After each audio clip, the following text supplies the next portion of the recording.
Recently, I've been thinking a lot about my journey to Spanish speaking fluency, and although I have shared with you many of the methods that I have used to get to where I am today, I've realized that there is one essential thing that I did to achieve Spanish speaking fluency, and that is I did what I did not like doing. In other words, I did what was not fun. I decided that I wanted to get serious about learning Spanish and become a fluent Spanish speaker right around the time that I graduated from college. But after I graduated, that is not what I did. I actually did not like studying Spanish at all, and for that reason, I didn't study for about 8 months. But thankfully, after that long 8-month break of not studying Spanish at all, I finally started to get very consistent with my Spanish studies, and I got very serious about learning Spanish, and I was starting to study every single day. But before I actually got consistent with my Spanish studies, I had to make that decision that I was going to study even though I did not like it. So there was that big barrier that I had to face. Eventually, I did start to enjoy the process of learning and studying the Spanish language. So now that finally was not a big issue for me, especially because I was exploring with many different methods. I was reading, I was writing in Spanish, listening to music in Spanish, and then also watching a lot of telenovelas and watching movies as well in Spanish. And then I also started to talk with my language exchange partners on the application HelloTalk. So I really enjoyed all those different methods that I was using. However, these methods only helped me out so much when it actually came to increasing my Spanish speaking fluency. Having conversations with my language exchange partners on HelloTalk did help me out, but I was mostly just sending text messages and sending voice recordings, and also I only had a few actual voice calls. So I was doing the bare minimum when it actually came to speaking. And the reason for that is I just really did not enjoy speaking Spanish. I did not want to practice speaking Spanish when I was at home at all. So it just made me feel very uncomfortable every time that I was sending voice recordings or if I was having phone calls as well. Because again, this is my first time really communicating in Spanish. So I was not used to it at all. It made me very tired. I couldn't even send a 1 minute long voice recording without my head just being so tight because I was just thinking so hard.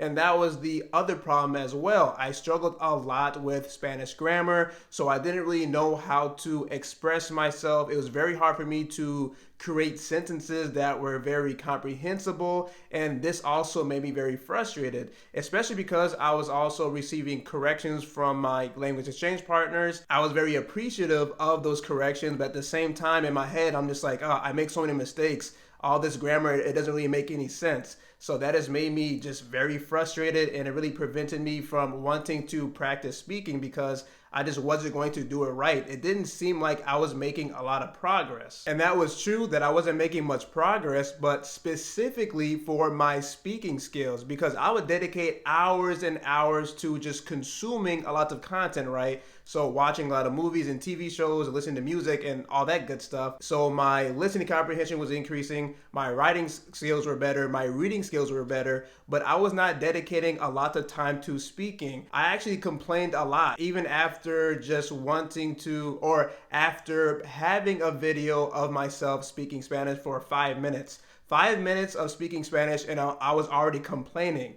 So as you can see here, that was a big barrier for me to actually increase my Spanish speaking fluency. I also remember how much I did not like telling stories in Spanish. That is something that I just really did not enjoy doing. It was not fun whatsoever, and that was mostly because I had very little knowledge of how to conjugate verbs in the past. So in the preterite form and then also the imperfect form. So I struggled with that so much, and for that reason, I did not practice telling stories in Spanish. So all these different things made it very difficult for me to increase my Spanish speaking skills. So for the majority of 2020, you can clearly see that I really was not putting in much effort for my speaking skills. I really thought I was just going to start speaking Spanish fluently without having to do what I did not like to do, which was practice speaking Spanish. But then in 2021, I started to get out of my shell. I started to face my fear of speaking Spanish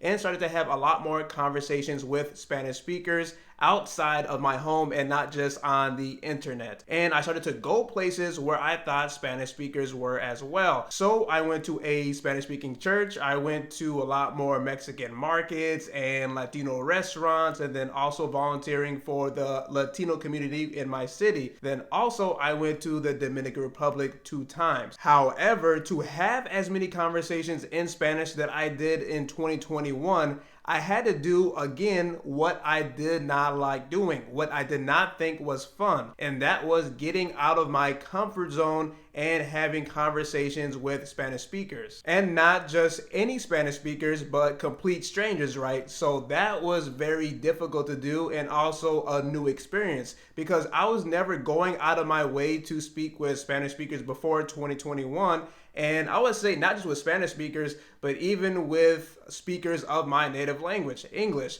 I was never going out of my way just to have conversations with complete strangers because I was very much so an introvert. That's not something that I did. So I would say the first step was actually leaving my home with the idea of, okay, I'm gonna go talk to a complete stranger in Spanish. So that was the first step. And then actually starting the conversation, that was even more difficult because once I actually get there, that's one thing, right? But then actually having the bravery to start the conversation with a complete stranger was just at a completely different level. And then I was repeating that process over and over again in all those different places that I was just talking about. So again, this was not something that I really enjoyed doing at first. It got a little bit easier and it got more enjoyable the more that I did it. But initially, I did not want to do that. It was not fun. I was extremely terrified to do it. And I wasn't actually really enjoying the conversation just because I had so much fear when I was speaking. And of course, because I had a whole bunch of other insecurities with my communication skills.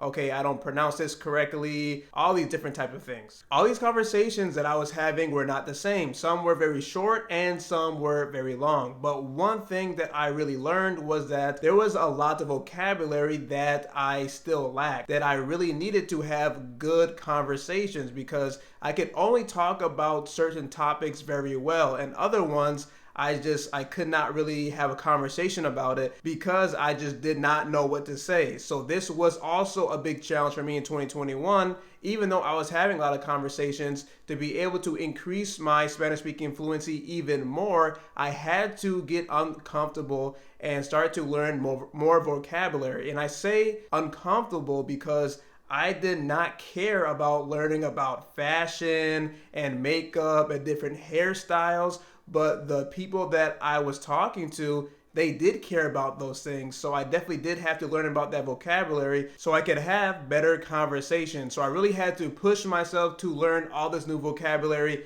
even though I really was not passionate about it and I really did not find it enjoyable whatsoever. But I knew it was going to help me in the long run. And the funny thing is, I'm not even talking about very complex vocabulary. For example, when it came to hairstyles, I didn't even know what cabello lacio was and what cabello rizado was, which is just straight hair and curly hair. But I still had to learn a lot of basic vocabulary. So as you can see, at this phase of my journey to Spanish speaking fluency, there was still many barriers that I was facing, even though I was having many conversations in Spanish. There were also many conversations that I had where I really did not understand anything that the person was telling me. So I also had to learn how to be very patient when it came to my listening comprehension skills because I realized that there is a decently strong connection in between my Spanish speaking fluency and my listening comprehension skills. And I'll tell you, those conversations were very embarrassing for me and they were not that enjoyable. My secret to reaching Spanish speaking fluency was doing what I did not like to do, doing what I did not think was fun. And I hope that sharing my experience with you can also help you on your journey to Spanish speaking fluency. Because although this journey is quite challenging, I know that you can achieve this goal. Let me know in the comment section below. Do you have a secret for reaching Spanish speaking fluency? Me llamo Josue and thank you very much for watching this video.